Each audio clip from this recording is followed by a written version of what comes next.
नमस्कार बच्चों, बीसीए वाले के इस सेशन में आपका स्वागत है, अभिनंदन है।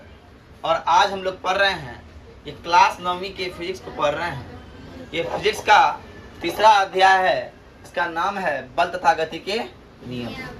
पिछले क्लास में हमने बल के बारे में पढ़ा कि कौन असंतुलित बल है, कौन संतुलित बल है, कौन स्पर्श बल है, कौन स्पर्श बल नहीं है, कौन बल घर्षण है, कौन घर्षण नहीं है। आज हम पढ़ेंगे गति के नियम के बारे में।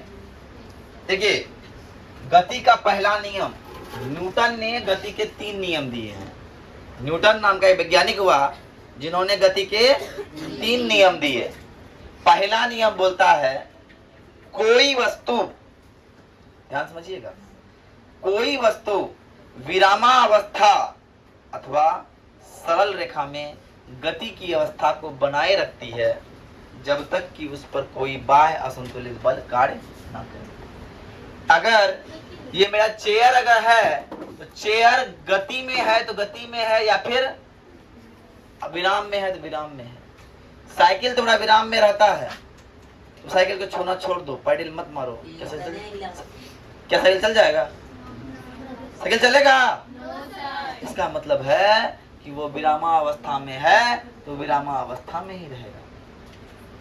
अब एक गाड़ी चल रहा है और गाड़ी चलता हुआ छोड़ दो तो गाड़ी चलता रहेगा, गाड़ी रुक जाएगा?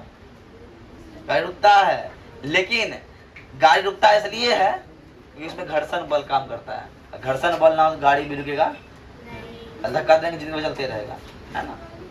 धक्का दे देंगे एक बार, जिंदगी भर चलता रहेगा। इसलिए अर्थात अगर हम उस चलता हुआ गाड़ी को रुकना चाहते हैं तो उसके लिए एक बल लगाते हैं। चलता हुआ गाड़ी को रुकना चाहते हैं उसके लिए हम एक बल लगाते हैं, और रुका हुआ जिसको गति में लगाते हैं उसके लिए भी एक बल लगाते हैं। वो बल कैसा होता है?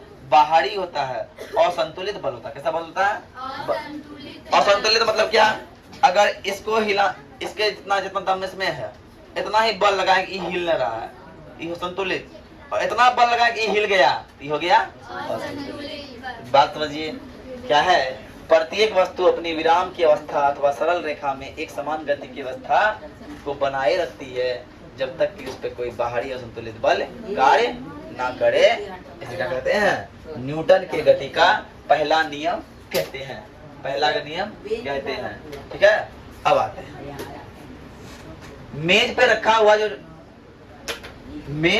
हुआ जो पुस्तक है वो मेज पर ही रखा रहेगा, वो हिलेगा नहीं जब तक कोई इस पे धक्का न लगे। ओके, अब आते हैं। तो देखिए, इसी नियम से प्रभावित होकर जड़त्व का नियम आया। जड़त्व क्या बोलता है? बाबू, हम गति में है तो गति में ही रहेंगे, और हम विराम है तो विराम में रहेंगे। मेरा एक गुण है, और यही गुण क्या है? जड़त्व है। यही गुण क्या है? जड़त्व किसी वस्तु का वह गुण है जिसके कारण वह अपनी विरामावस्था अथवा सरल रेखा में एक समान गति की अवस्था को बनाए रखती है। बाबू, हम जैसे हैं वैसे रहेंगे, हम चल रहे हैं तो चलते रहेंगे, हम बैठे हैं तो बैठे रहेंगे। ये जो मेरा गुण है, यही गुण क्या है? जड़त्व का नियम है। और जड़त्व के 2 नियम हैं, एक होता है गति का जड़त्व, एक होता है विराम का जड़त्व। गति का जड़त्व क्या? जब इस जड़त्व के कारण वस्तु एक सरल रेखा में एक समान गति की अवस्था को बनाए रखने की प्रवृत्ति होती है। गति में वस्तु बोल रहा है, भैया हम चल रहे हैं तो चलते रहेंगे, हमारा कोनो थी नहीं, हम जैसे चल रहे हैं धीरे धीरे चलते हैं, चलते रहेंगे, हम रुकेंगे नहीं या हम स्पीड बढ़ेंगे नहीं, एक समान चलेंगे, जीवन भर चलेंगे। तो मेरा जो गुण है ये क्या है? गति का जड़त्व है। और एक वस्तु बोलता है, बाबू हम बैठे हैं तो बैठले रहेंगे, चाहे जीवन कट जाए, समय बीतता जाए, लेकिन हम हिलेंगे नहीं। ये जो मेरा गुण है ये मेरा विराम का जड़त्व है। समझिए, गति के जड़त्व के कारण क्या होता है?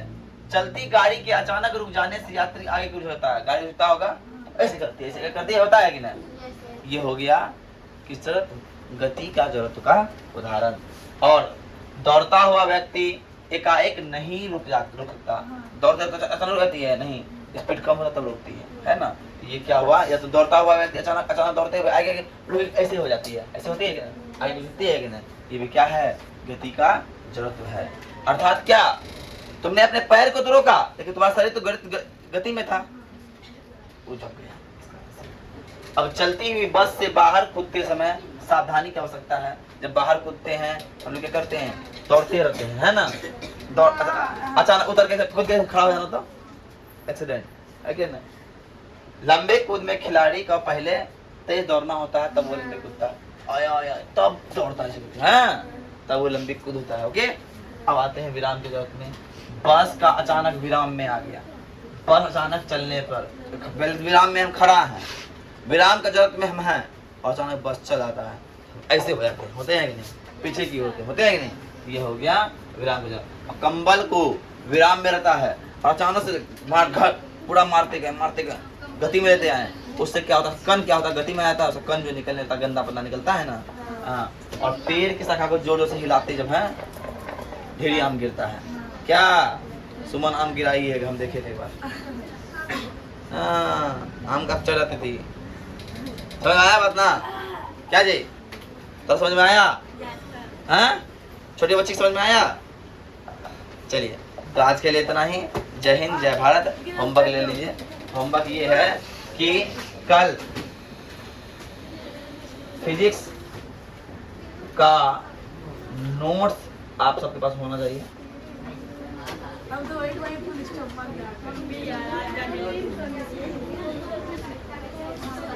दो दशमलव 1 और 2.2 बना गया था, ठीक है। तो आज के लिए इतना ही। जय हिंद, जय भारत।